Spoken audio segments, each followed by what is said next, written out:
Hello. Welcome back to my channel. My name is Amy Arner. If you hear my voice, I have a cold, so if I sound low and sultry or if I cough at some point, I apologize. But to align with today's topic, I felt the need to come on here today anyway and to record this video for you about worthiness. As a mother, as a wife, as a business owner, as a woman, there is nothing that has affected my life more than my worth. Believing, feeling, embodying self-worth. I spent years trying to copy paste myself to be, look, sound, act like everyone else around me. What were they doing? What were they achieving? What were they buying? What were they loving? And it took most of my life, probably up until the last 3 years, to really understand how much my worthiness was absolutely seeping poison into every area of my life. How it was robbing me of money, robbing me of stepping into a career that I truly wanted, starting businesses that I truly wanted, the way it has affected my sex life, my marriage, how I show up as a mother. And that is why I felt called to start this series about cultivating self-worth as a mother and why it is so important. I want to start that conversation.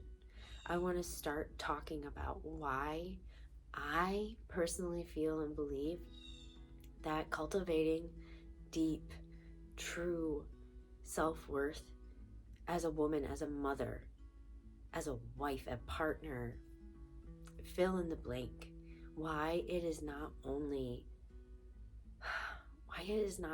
your birthright, but why it is absolutely necessary and vital for you to actually achieve peace and happiness and success, not only just for yourself, but for your children, for future generations. So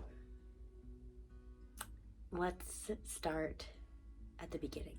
For most of my life, I think the biggest theme, the biggest, loudest voice in my head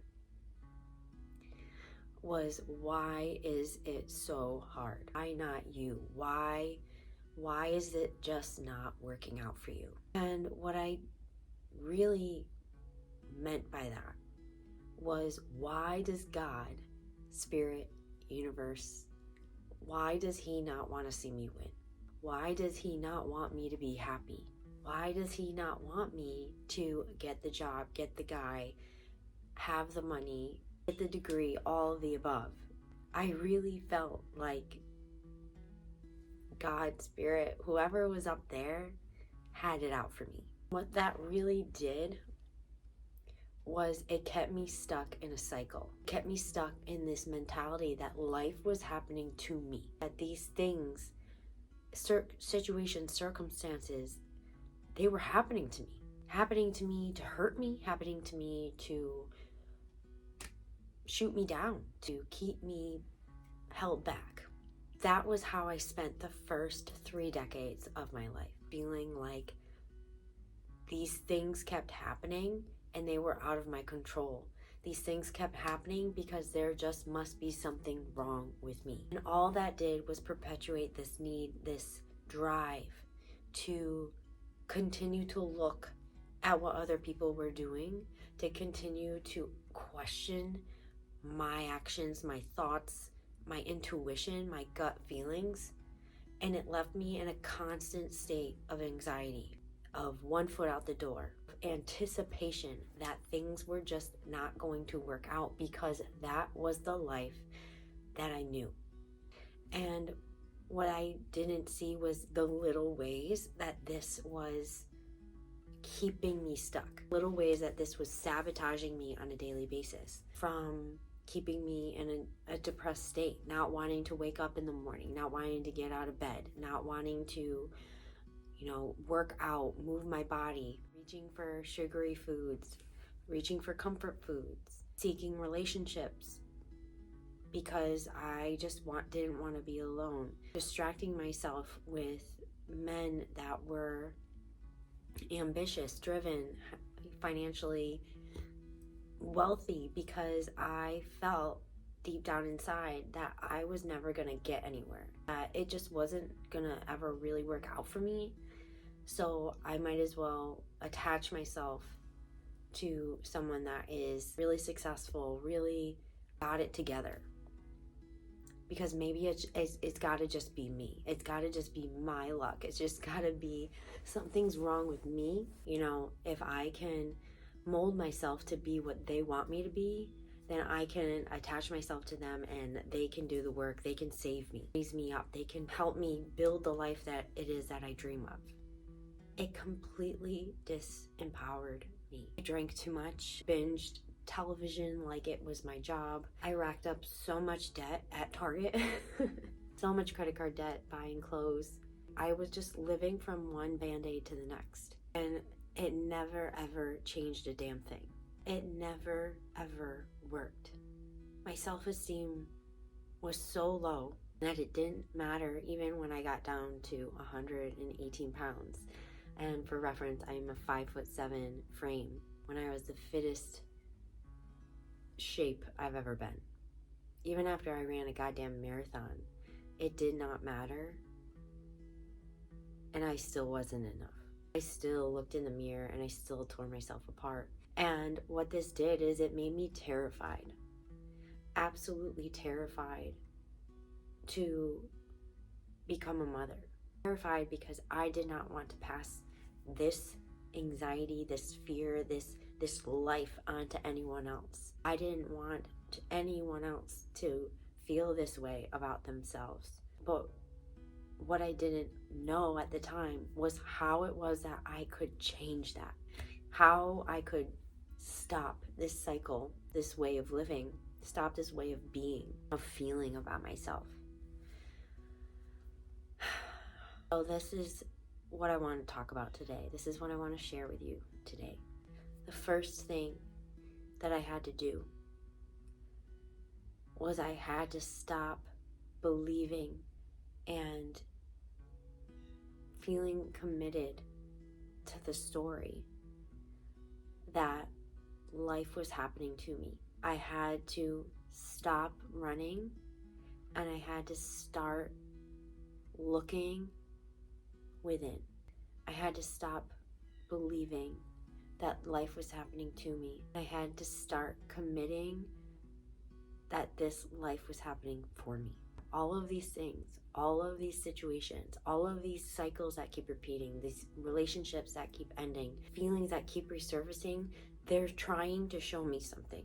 They aren't happening on accident. They aren't happening to me. They're happening for me. I had to decide that I was loved and that I was being guided.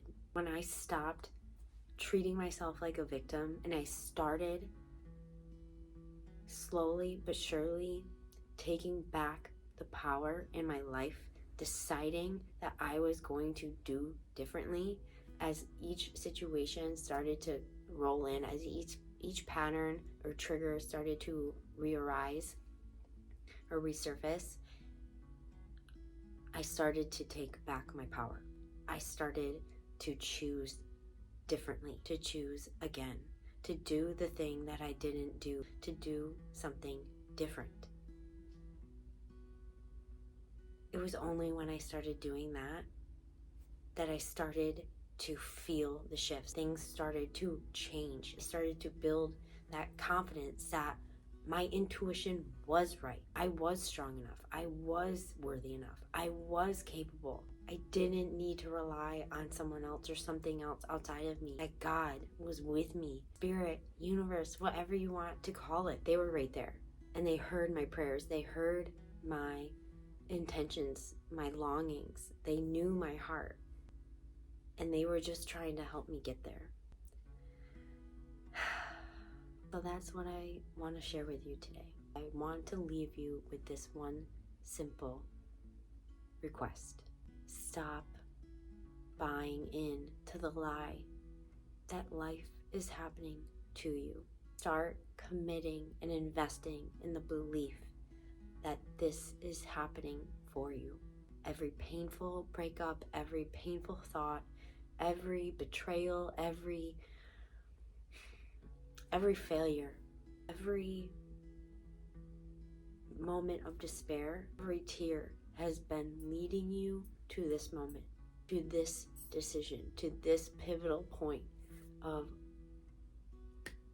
am I worthy?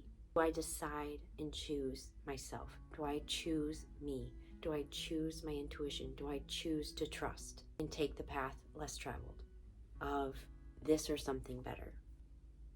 That's where we have to begin. So my love, I hope that this video inspires you. I hope it activates something within you. And I hope you will join me for my free 3-day masterclass that I am going to be hosting on September 5th, where I am going to be breaking down how to embody deeper self-worth, how to embody radical self-love, how to finally start expressing your true self in your life, your relationships, your business, and for your family, to break that cycle, and how to start becoming the sovereign woman that you were always born and meant to be. If that sounds like something that you would love to be a part of, make sure you go to the description box below and follow my link, or go to my Instagram at XO the Sovereign Mother. Until next time, my love, I will see you in the next video. I'll see you soon.